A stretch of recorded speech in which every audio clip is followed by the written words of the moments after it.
Hi, I'm Tyson McCatton. I'm joined by new head football coach here at the University of Maine, Nick Charlton. Thanks for joining us today, Nick. Thank you, Tyson. I guess the first thing I'd like to hear from you is what drew you to the University of Maine? You know, kind of the recruiting pitch you would give other people, but what drew you here? I think like when people talk about family atmospheres, it's kind of cliche, but it's really not here. You know, the people make up this university. You know, we're aware of where we are geographically, and at the end of the day, it's a lot about those relationships. When I got up here, that really became very obvious to me.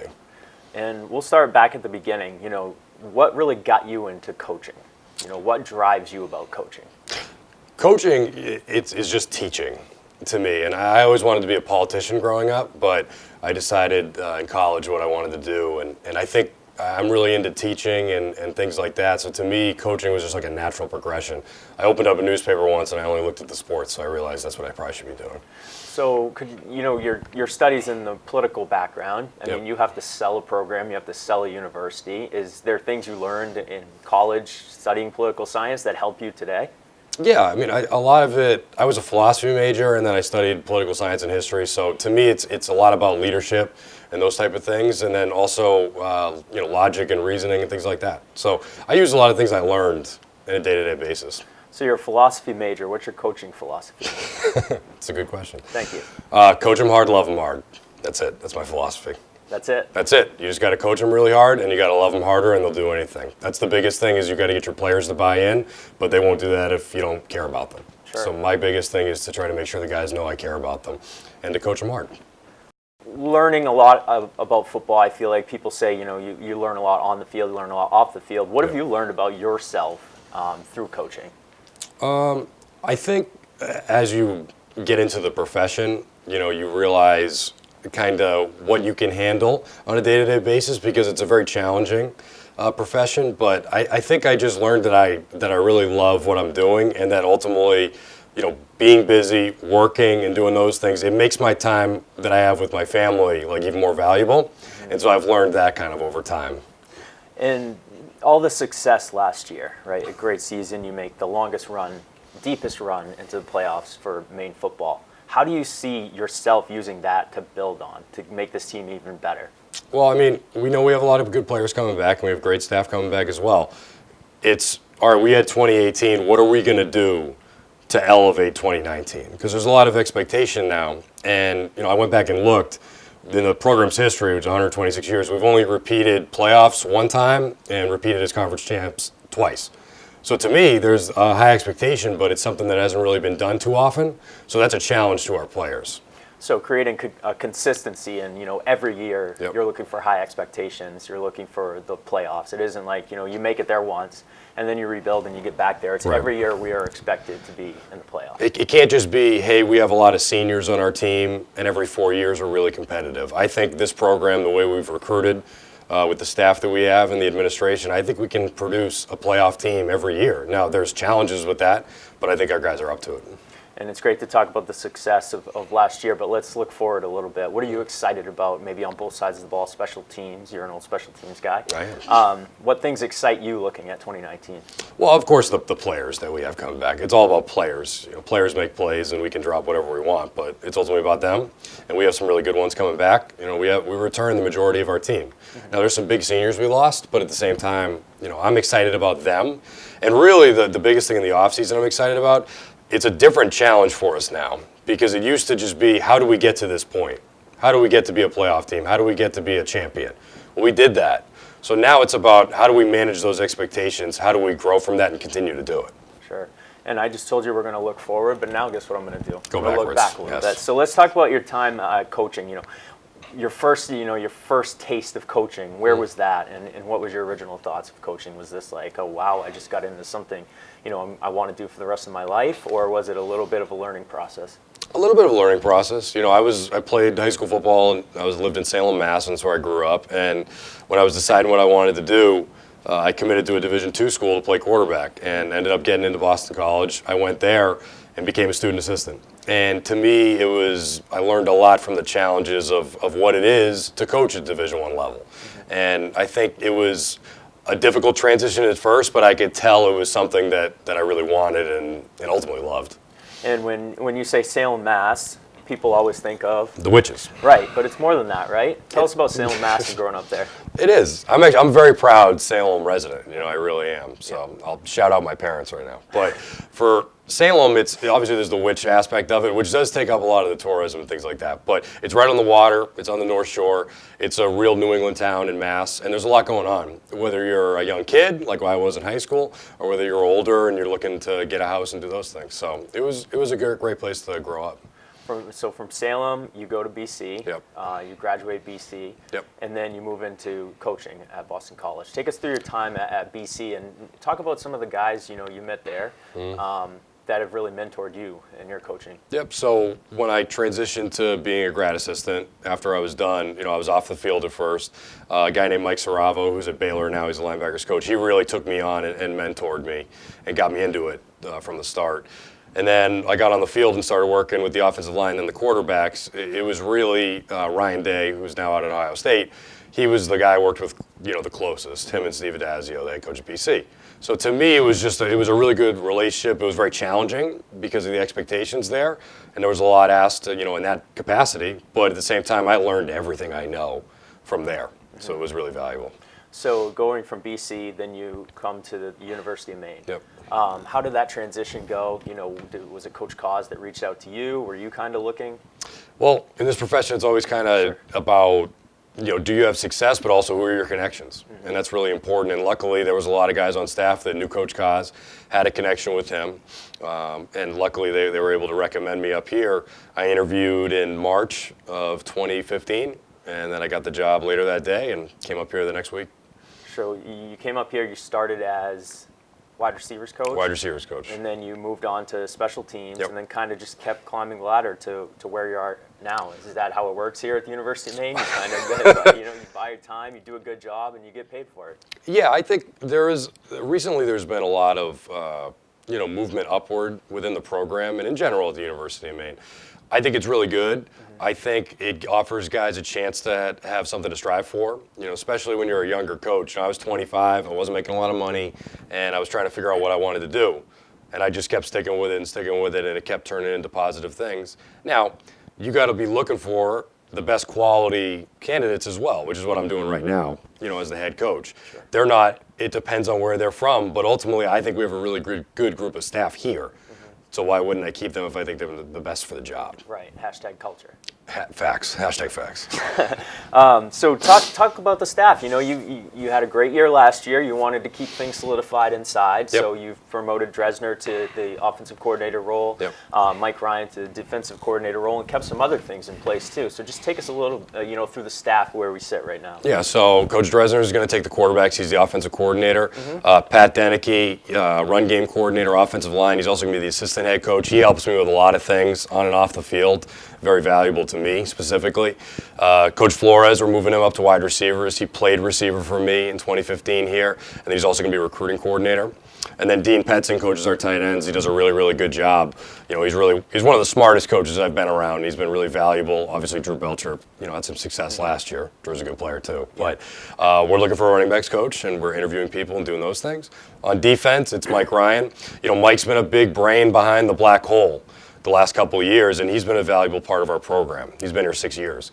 So to me, that made a lot of sense, and our players really wanted that as well, which means something. Jared Kite, he's going to be safeties and special teams coordinator. Special teams is obviously fairly important to me.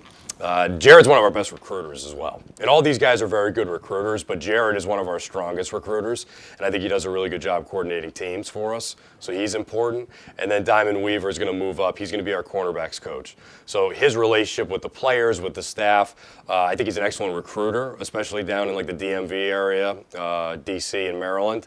I just think he has a lot of value on our staff, and then we're going to be hiring some more coaches as we go here on defense.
right, so enough about football, Nick. Okay. We want to get to know you a little bit. Sure. So I'm going to start with food, and I'll tell you why. Okay. Because I believe last night when I talked to you briefly, and you hung up because why? You had to finish cooking your meatloaf. I did. I did. How'd that turn out, by the way? It was very. My wife has a wonderful recipe for it, so Sure. it was really positive. All right. So I guess I want to start with one meal. Mm-hmm. You got one night. What are you having? You ordering out? You going to a restaurant? Are you cooking it yourself? Is your wife cooking? Okay. I think my wife would agree with me on this, but it's Chinese food right there. Chinese? But like bad, like styrofoam tray Yeah. Chinese food. Right. That's like, what I want. Probably bad for you, but you don't Yes. care. Don't really know what's in there, like a combination type plate. Sure. That's what I want. And you always say, I'm going to save some for leftovers, and then you eat too much. Exactly. And you kind of feel bad about 2 hours later, and then Right. you wake up the next day and you feel even worse because you don't have it anymore. But that's okay because I really enjoy that food. So that's what I would go with. So it's Chinese. It's Ordering out 100%. Chinese. 100%. That's what you do. That's Last what I would meal, do. Nick Charles Easy. Chinese. Easy. All right. Sounds good. Big entertainment guy, big music guy. Yep. What are you watching right now? What's on Netflix? Well, we actually are rewatching Game of Thrones right now, so it's kind of a busy time right now a little bit with everything that's going on, and we're going on the couple road. things cooking, right? A couple things cooking, but we're trying to steal some hours here and there to watch a little Game of Thrones and catch up. Great show. You know, on Netflix we kind of bounce around. We've watched The Sinner and things like that. The best show of all time is Mad Men. So Mad Men's on Netflix. I strongly suggest that show. But right now we're into Game of Thrones again. So that's what we're doing. A movie guy, or is it TV series? I'm actually, movies are my big thing. Okay. Like TV and movies, my big thing with that is that's like our culture now. So back in the day it was art and it was things like that. Now like it's all about that for entertainment. Yeah. So for us, movies are huge. That represents our culture. So for me, I love movies. It's the Got it. best. So I know you've thought about this. Who plays Nick Charlton in a movie? Wow, that's a really good question. Thank you. Would you like to, Tyson? I would love to. I don't know if I'm handsome enough, Coach. I think you are. What would I say? I like Michael Fassbender. I don't know if you know who that is, I but don't. he's in the X-Men movies. He plays Magneto nowadays. Yeah, he's pretty good. So are you more of the action guy, the calm guy, the rom-com guy? Big rom-com guy. Yeah, me too. I'm a big drama guy. I like dramas. That's what thrillers and dramas is what I like. What's your top thriller, drama, anything on the list? Have you seen Bird Box, Coach? I watched Bird Box the other day on a flight. Without spoiling, Yep. thoughts? I thought it was solid. It was solid. It kind of follows the similar like plot lines a lot of those movies do, but it was definitely entertaining. It was good. I agree. I was entertained. Yeah, exactly. was Which locked is the in. point, right? Yep, I was on the edge of my seat. No doubt. No, it was. Yeah, it was like that. It was very entertaining though. Let's move to music. Okay. One of my favorite things is walking down the football hallway, walking by your office, because I never know what's going to be playing. But usually something is playing. Yep. When you're watching film, you know, sometimes you get some music on in the background. What's some of your go-tos? We definitely like music, you know, and I like playing music, obviously, as you know. But you know, I bounce around a little bit. It depends on if I'm with people or not, too. But like in the rap world, I really do like Drake. I know some of our players are, you know, 50-50 on him right now, but I'm a big Drake guy. And then I also like some different, you know, kind of indie type things. I'm big into the 1975. That's a big band that I'm Okay. into. All I'm into right. some like weird music. All right. I joke around that, you know, how everybody says that they listen to everything now. Well, we grew up before the iPod, like right before the iPod, did, right? yes. But like before that, I actually did listen to everything. So I want credit for that. Okay, My gotcha. first two CDs I ever bought were Country Grammar by Nelly, Yep. and I'm forgetting the other one, Walking on the Sun. I forget who made that one. But anyway, very diverse selection. Gotcha. So were you the guy back in school that, you know, you had the mixtape? Yes. So you had some Nelly, you had some... Different everything. I had like, you know, remember Sum 41? Sure. You Yeah, know, Fat-Lit. absolutely. Like, what was it? TRL. Our Yeah. players don't know what that is anymore. no idea. But to me, I loved that. TRL was hot back in the day. It's big. I'd That's get the- home from school, 3 o'clock, Right. TRL's on, Carson Daly. But that's our culture. That's You know what I mean? Like, it's important to pay attention Yeah. to those things. So yeah, I had CDs, I burnt them, the Yeah. whole thing. We couldn't Google, you know, I want to watch Kid Rock, Ba Wada Ba, and go on and watch it. We had to wait for TRL and Right. hope in God that it would be in the top 10. Right, and then you get the music video. That was like a big deal. Right. You know, MTV's not the same anymore. No, but to be honest with you, though, to go back, my favorite artist, you know, and I'm getting sentimental with you, is John Mayer. I'm just being honest with you. That's all right. It's okay if I get this out in the open right now. Yes, absolutely. So I'm just telling you. Any live shows you've been to that stand out? Are you a live music guy? Yeah, I mean, not so much recently. Now that I have a child, I haven't really been, you know, Sure. going out too Yeah. much. But my wife and I really like Dave Matthews. We've been to a few concerts. I've been to a U2 concert. Wow. I don't know. I've been to a few concerts, so I like live music.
went food, I went movies, I went Right, TV, right, I in went the- music, right. and now let's talk about your family. In that order. That's what, yes, Yep. exactly. That's Right. what matters. So, your wife Maria, Yep. you've been married now how many years? We have, Test. yeah, I know, almost 3. Okay, Almost 3. We're getting there. You have one child, Yes.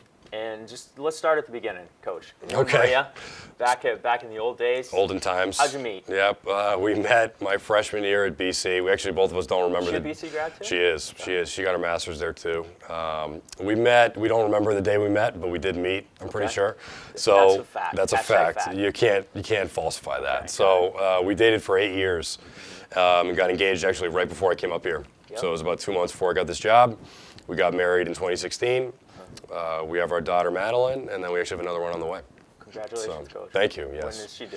May 31st. Okay. So it was we timed it up better than the last one. The last one was like 4 days before we were at Island. Yeah. And A we little won. stressful. We won, so it's Yeah. okay. But That's good. it was.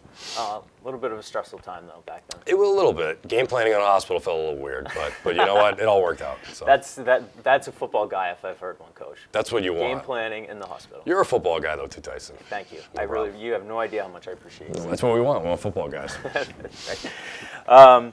All right, so let's move into, you have a week in July. Coach Charlton's doing a million things, but you get as a coach you get I don't know a day and a half or two to relax. Sure. Yeah. So what are you doing in that day and a half? Is it golf? Is it is it Netflix? Is it traveling? Is it going back to the North Shore? Yeah. I mean, we go out and see family usually in July. You do get a little more than 2 days off, which is nice. But I golf a little bit. Not a huge golfer. Yeah. I'm okay. Yeah. But we do a little Netflix, things like that. But we usually see family, to be honest with you. Yeah. Either my family in Salem or I really like going to Madison, Connecticut, where she's from. It's really relaxing. There's like a beach there. Yeah. That's probably where I would go, to be honest with you. So you're a beach guy. I like the beach. You like I like the beach. I like the water. Yeah. I'm down with it. Are you a read on the beach type guy, or Yeah. are you just a relax on the beach guy? Relax. Full drink in the left hand, Sure. maybe a book in the right. Maybe the last part. I like reading on the beach. Yeah. I like a cold drink. So Yeah. to me, it's a little bit of both. I like relaxing, but I've been into reading the last couple of years. Maria, got on me about that, so I've been trying to get back into it again. And she got on you maybe because she is a English teacher. English teacher Yes. in the area here. She's at John Baptist High School. Okay, Yeah. cool. Yeah. So let's talk about now, if not for football, Mm-hmm. what would Nick Charlton be doing? You said maybe politician? That's what I would be doing, probably. I don't know if I'd be a good one, but that's what I would be I think doing. you would be. I appreciate Sell that. yourself and everything else well. Yeah, that's the goal, right? So, but yeah, I'd probably do that. Well, we won't talk about political beliefs, Coach. We can get into it if you want. No, I do it it's with all the players right. sometimes. It's We'll good. do that later. All right, that's That'll on be the later. That'll be uncut. a- Yeah, that's the uncut Right. version. No, I'm with that. What about sports? You grow up, you said you played football in high school, Yep. Played quarterback, but what else? What are you doing in the spring, the winter? A hoops guy? I was a basketball, baseball, football guy, so I played all three. Did that throughout my career, and I had two younger brothers, so we were always playing something. Mm-hmm. Sports was pretty much what we did. My first love was really basketball, to be honest with you. Yep. I love basketball. I still play a little bit, but I'm not very good anymore. Yep. But that was really what high school was. We were just playing a lot of sports, and it was fun. So two younger brothers. What was it like growing up in the Charlton household? Well, my mother is really into antiques and Yikes. nice things, as she says. So Yeah.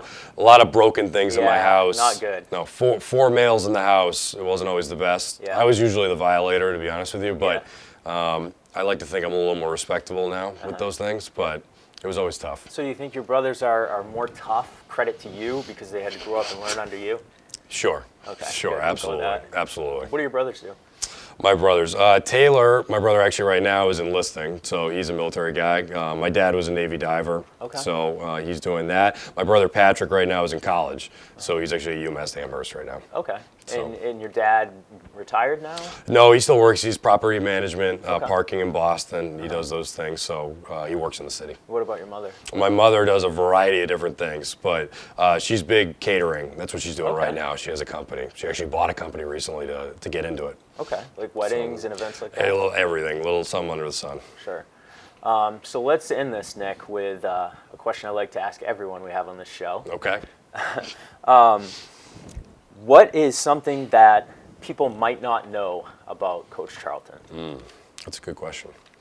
I would say the whole philosophy, major thing that I got going on there. You know, as I call it, introspection, those things. I think when you meet me, you wouldn't necessarily know that with the whole football thing going on, but you know, there's a little more going on than just that sometimes. So I think we're multi-layered people. So that's what I would say. So Coach Charlton, more than just a football guy, More than also just- a philosopher. if you may. And maybe a politician. Maybe. And a chef, maybe? She does most of the work. I'm like the Okay. sous chef All right. in the house, you know what I mean? Yeah, if it's your night, you're calling Chinese. No doubt. I'm not making it, but that's okay.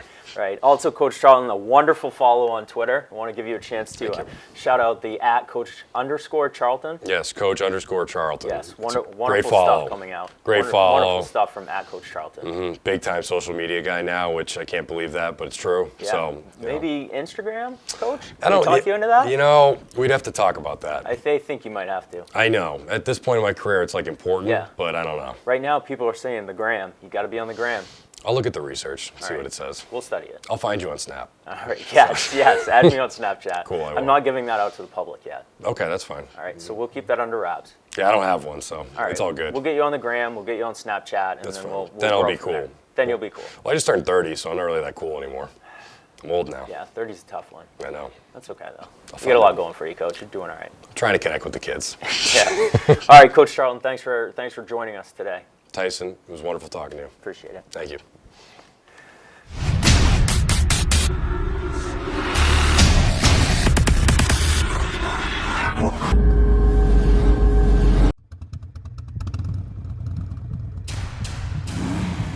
Bold meets sweet. With Dunkin's new brown sugar cold brew. Sweetly balanced with brown sugar.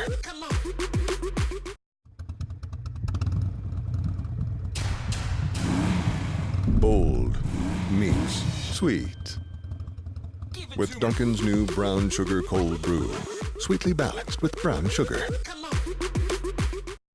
We've been doing business with Hammond Lumber for about 15 years. The most important thing Hammond Lumber gives us is customer service. We have a lot of jobs going, typically 4 to 6 at one time, and we need truck deliveries on each of those once a day. So we expect multiple trucks, which Hammond Lumber delivers on a regular basis for us. The things that are important to me are being able to trust my sales rep, trust the pricing, trust the delivery, and overall trust the service that Hammond Lumber provides us.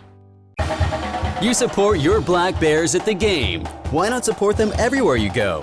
The exclusive Black Bear debit card only at Main Savings. The Black Bear debit card is free to you and supports the Alphon Fund each time you use your card for a purchase. Just open a Red Wallet account at Main Savings. Stop into our College Avenue branch or any of our other convenient branches. Show your pride. Make a difference. The exclusive Black Bear debit card only at Main Savings. Learn more at mainsavings.com.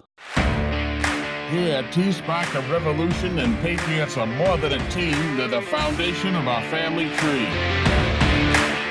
Some call it Yankee Land, others call it New England. We call it home. It's not for everybody, but for the ones willing to create a way through, there's a reward. You can't show it off. It's not a trophy. It's a feeling. It's a sense of belonging. It's who we are and what we stand for. We are Fisher Nation.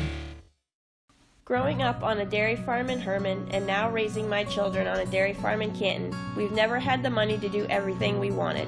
But the one thing we've never had to worry about was having enough food on our table, especially milk. That is why it pains me to see that 1 in 5 children in Maine struggle with hunger.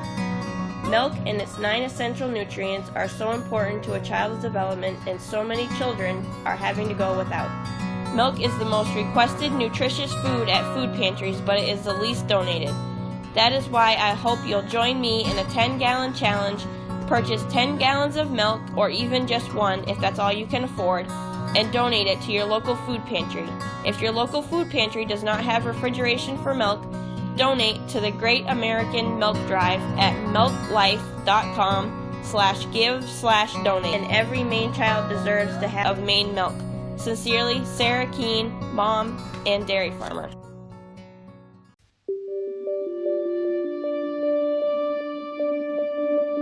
We can get there. We can get there soon, and hopefully we will. We can do a lot of damage, honestly. And It showed against North Texas, again it shows Fordham, Atlantic 10 team when we beat them here. It shows that when we compete, we can win.